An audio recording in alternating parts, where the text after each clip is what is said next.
ఎన్నికలకు 3 నెలల ముందు నుంచే ఏపీ పాలిటిక్స్ రసవత్తరంగా మారిపోయాయి. ఏపీలో వాతావరణం చూస్తే ఎన్నికలు ఇవాళ్ళో రేపో అన్నట్టు పరిస్థితి కనిపిస్తోంది. నిన్న మొన్నటి వరకు సైలెంట్ గా ఉన్న కాంగ్రెస్ ఒక్కసారిగా స్పీడ్ ను పెంచింది. వైఎస్ షర్మిల తన భర్త అనిల్తో కలిసి నిన్న రాత్రి ఢిల్లీకి వెళ్లారు. మరి కాసేపట్లో కాంగ్రెస్ పెద్దలను కలవబోతున్నారు. కాంగ్రెస్ అగ్రనేతలు మల్లికార్జున ఖర్గే, రాహుల్ గాంధీ సమక్షంలో హస్తం పార్టీలో చేరుతారు షర్మిల. ఆమె స్థాపించిన వైఎస్ఆర్టీపీని కాంగ్రెస్ లో విలీనం చేయబోతున్నారు.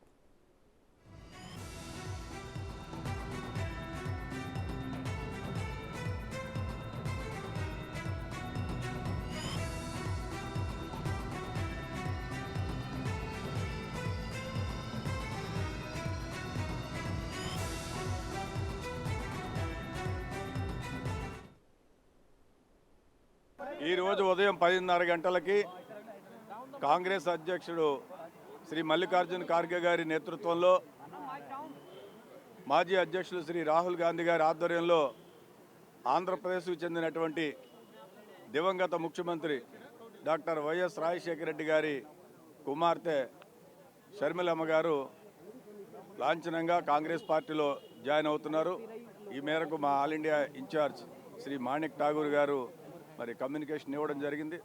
సో ఆంధ్రప్రదేశ్ కాంగ్రెస్ కమిటీ తరఫున వారిని స్వాగతిస్తూ ఉన్నాం. సరే, కాంగ్రెస్ పార్టీ వారి నేతృత్వంలో పార్టీలో ఉన్నటువంటి సీనియర్ నాయకులు, మా వర్కింగ్ కమిటీ సభ్యులు వారందరి యొక్క ఆధ్వర్యంలో మరింత బలోపేతమయ్యేటువంటి అవకాశం ఉంది. ఆల్రెడీ గడిచినటువంటి సంవత్సర కాలంగా ఆంధ్రప్రదేశ్లో అనూహ్యమైనటువంటి రీతిలో పార్టీలో మార్పులు చేర్పులు జరుగుతున్నాయి. అనేక మంది వచ్చి మరి ఇంటలెక్చువల్స్ కానీ న్యూట్రల్స్ కానీ పార్టీలో జాయిన్ అవుతూ ఉన్నారు. ఫర్దర్గా శ్రీమతి షర్మిల గారు వచ్చి కాంగ్రెస్ పార్టీలో జాయిన్ అవ్వడం అనేటువంటిది చాలా ఆనందకరమైనటువంటి విషయం. ఎందుకంటే దివంగత ముఖ్యమంత్రి డాక్టర్ వైఎస్ రాజశేఖర రెడ్డి గారికి సన్నిహితంగా పనిచేసినటువంటి నాలాంటి మరి వ్యక్తితోటి ఆవిడ నేను కలిసి పనిచేసి పార్టీని సంస్థాగతంగా బలోపేతం చేయడం, వచ్చేటువంటి శాసనసభ మరియు పార్లమెంట్ ఎన్నికల్లో మొన్న రాహుల్ గాంధీ గారు, ఖార్గే గారు నిర్దేశించిన విధంగా పార్టీని ఫర్దర్గా స్ట్రెంగ్తన్ చేస్తూ ఉంటాం. అదేవిధంగా ఇంకా చాలామంది సిట్టింగ్ ఎమ్మెల్యేస్ కానీ, మాజీ ఎమ్మెల్యేలు కానీ, వివిధ రాజకీయ పక్షాలకు చెందినటువంటి పెద్దలందరూ కూడా పార్టీతోటి సంప్రదింపులు జరుపుతూ ఉన్నారు. సో డెఫినెట్గా వచ్చేటువంటి ఎన్నికల్లో పార్టీ అనూహ్యమైనటువంటి రీతిలో బలోపేతమై పుంజుకునేటువంటి అవకాశం ఉంది. పార్టీ హైకమాండ్ ఏది నిర్ణయిస్తే దానికి నేను కట్టుబడి ఉంటాను. ఆల్రెడీ కాంగ్రెస్ అధ్యక్షులు ఏ డెసిషన్ తీసుకున్నా కూడా మరి తప్పనిసరిగా పార్టీ అధ్యక్షుడిగా నేను కట్టుబడి ఉంటాను. మా దగ్గర కాంగ్రెస్ అధ్యక్షులు తీసుకునేటువంటి నిర్ణయం ఏదైతే ఉంటుందో దాన్నే మేమందరూ కూడా ఇంప్లిమెంట్ చేస్తాం.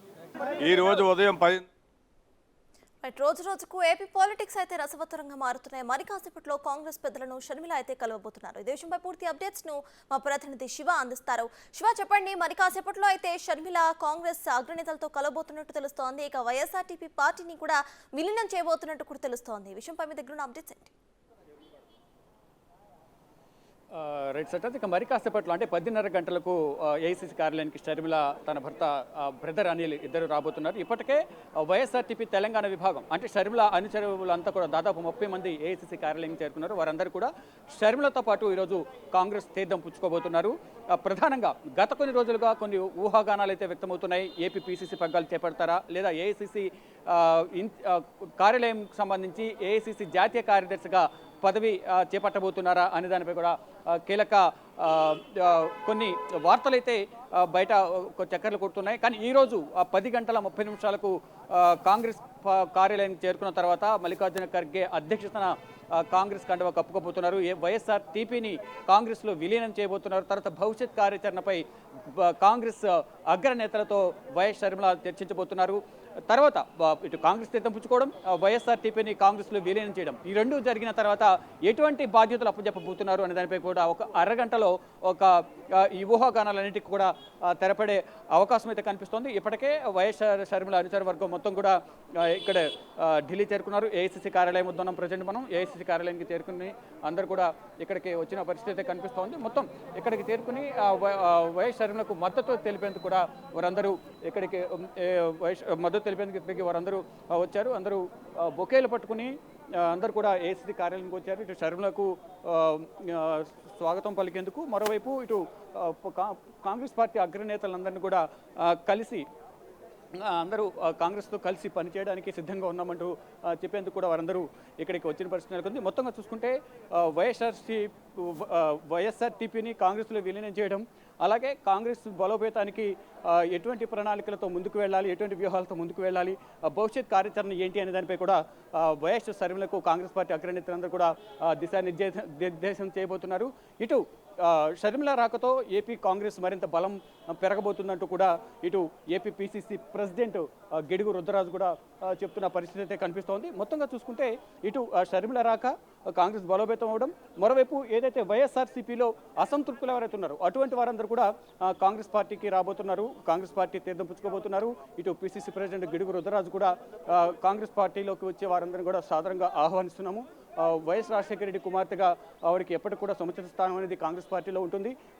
వైఎస్ షర్మిలతో కలిసి పనిచేసేందుకు మేమందరం కూడా సిద్ధంగా ఉన్నామంటూ కూడా AP PCC president Gidugu Rudraraju అంటున్నారు. అలాగే ఇతర కాంగ్రెస్ సీనియర్ నేతలందరూ కూడా అందరం కలిసి పనిచేస్తాం కాంగ్రెస్ పార్టీ బలోపేతం కోసం, కాంగ్రెస్ అధికారంలోకి రావడానికి, కాంగ్రెస్ మొత్తం అంటే ఏ విధంగా బలోపేతం చేయాలనే దానిపై ఇటు కాంగ్రెస్లో మొదటి నుంచి ఉన్నవారు ఇప్పుడు వైఎస్ఆర్ టీపీ నుంచి కాంగ్రెస్లో చేరబోతున్నవారు ఇటు తెలంగాణలో కానీ, మరోవైపు షర్మిల మద్దతుదారులు ఎవరైతే ఉన్నారో ఏపీలో వారందరూ కూడా కాంగ్రెస్ తీర్థం పుచ్చుకోబోతున్న నేపథ్యంలో వారందరూ కూడా కలిసి పనిచేసేందుకు కూడా ఉమ్మడి కార్యాచరణ సిద్ధం చేయబోతున్నామంటూ కూడా వారందరూ చెప్తున్న పరిస్థితి కనిపిస్తుంది. మొత్తంగా చూసుకుంటే ఇటు షర్మిల కూడా అధిష్టానం వద్ద కొన్ని కీలక కండిషన్లు కూడా ఉంచినట్టు తెలుస్తుంది. అంటే ఇప్పుడు రానున్న ఎన్నికల్లో అంటే అవసరమైతే తప్ప ఎవరితోనూ పొత్తుకు వెళ్ళవద్దు, మనం ఓన్లీ కాంగ్రెస్ మాత్రమే 25 స్థానాలకు పైగా విజయం సాధించే దిశగా ప్రణాళిక సిద్ధం చేద్దాం, 25 స్థానాలకు పైగా మనం గెలుద్దామంటూ కూడా ఒక ప్రణాళికను సిద్ధం చేశానంటూ కూడా అధిష్టానం వద్ద ఉంచినట్లుగా కూడా ఒక ప్రతిపాదన తెలుస్తుంది. దానికి సంబంధించి కూడా అధిష్టానం కూడా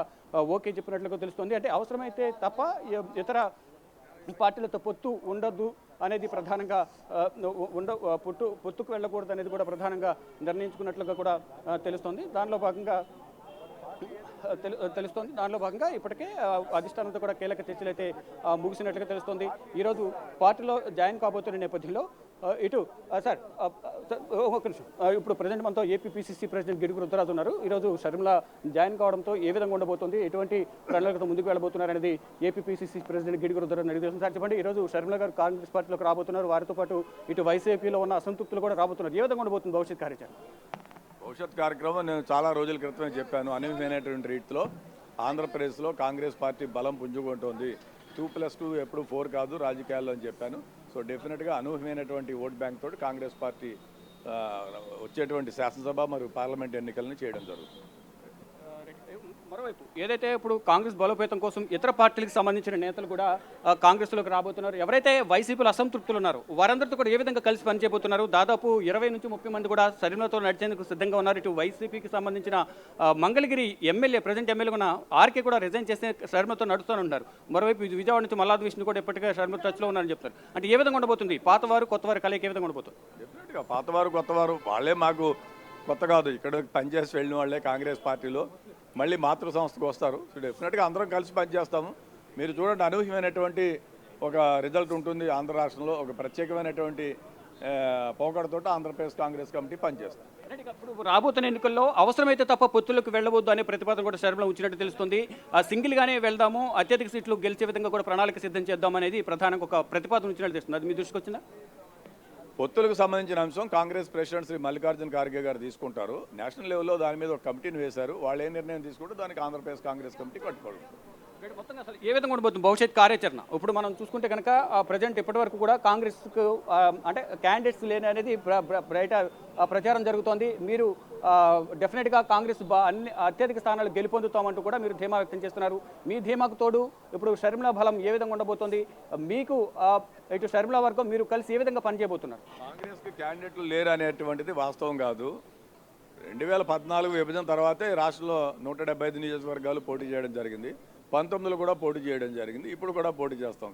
సో డెఫినెట్గా కాంగ్రెస్ పార్టీకి బలమైనటువంటి క్యాడర్ ఉంది, బలమైనటువంటి లీడర్షిప్ ఉంది, ప్రజలు ఉన్నారు, ఓట్ బ్యాంక్. అప్పట్లో అపోహలకు గురై వాళ్ళందరూ వెళ్ళడం జరిగింది. ఈవేళ అందరూ వచ్చి కాంగ్రెస్ పార్టీలో పనిచేస్తారు. రైట్. మొత్తంగా చూసుకుంటే కనుక షర్మిల అలాగే ప్రెసిడెంట్ ఉన్న కాంగ్రెస్ నేతలు అందరూ కలిసికట్టుగా పనిచేస్తామంటూ కూడా వీరు చెప్తున్న పరిస్థితి నెలకొంది. మరోవైపు సీఎం రేవంత్ రెడ్డి కూడా వీరు మరి కాసేపట్లో ఢిల్లీ చేరుకోబోతున్నారు. ఢిల్లీ వచ్చిన తర్వాత అంటే రేవంత్ రెడ్డి 11 గంటలకు ఏఐసీసీ కార్యాలయంలో మల్లికార్జున ఖర్గే అధ్యక్షతన జరగబోయే సమావేశంలో రేవంత్ రెడ్డి పాల్గొనబోతున్నారు. అంటే అన్ని రాష్ట్రాలకు సంబంధించిన నేతలందరితో కూడా ఈరోజు సమావేశం జరుగుతుంది. ఈ సమావేశంలో రేవంత్ రెడ్డి పాల్గొనబోతున్నారు. Right, thank you Shiva.